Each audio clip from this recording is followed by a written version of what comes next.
Hello বন্ধুরা, আজকে যে ভিডিওটা আপনাদের সামনে এনেছি চাকরির, সেটা হচ্ছে ওয়েস্ট বেঙ্গলের এসএসসির তরফ থেকে গ্রুপ সি এবং গ্রুপ ডি রিকোয়ারমেন্টের বিজ্ঞপ্তি। এটা কিন্তু আমি কিছুদিন আগে আপনাদেরকে ভিডিওতে এনেছিলাম।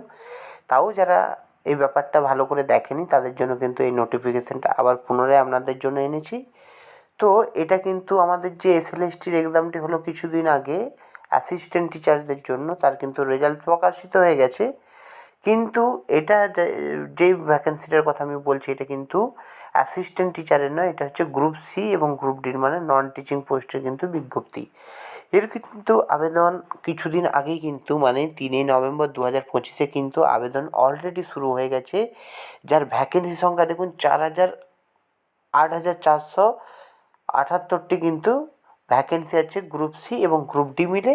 এবং এর আবেদন যেটা বললাম, যে আবেদনটা কিন্তু আপনাদের 3 নভেম্বর শুরু হয়েছে এবং এটি 3 ডিসেম্বর 2025 পর্যন্ত কিন্তু চলবে, মানে 1 মাস আপনাদেরকে কিন্তু সময় দেওয়া হয়েছে।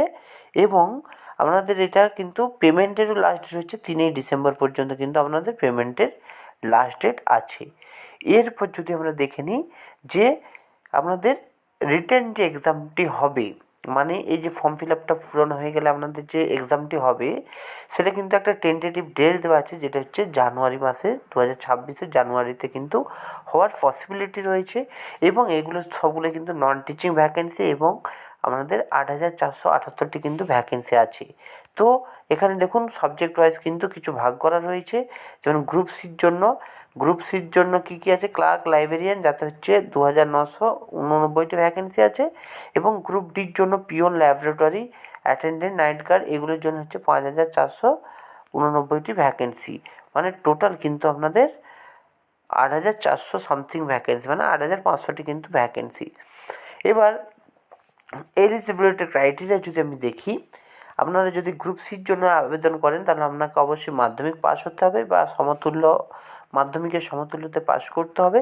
এবং আপনারা যদি গ্রুপ ডির জন্য অ্যাপ্লাই করেন, আপনাকে কিন্তু 8 পাস থাকলেই হবে কোনো রিকগনাইজ ইউনিভার্সিটি থেকে, রিকগনাইজ স্কুল থেকে। এবং আপনাদের এজ লিমিট হচ্ছে 18 বছর থেকে 40 বছর।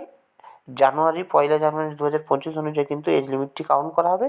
এছাড়াও এসসি এসটিদের জন্য কিন্তু আমাদের ছাড় রয়েছে বয়সের।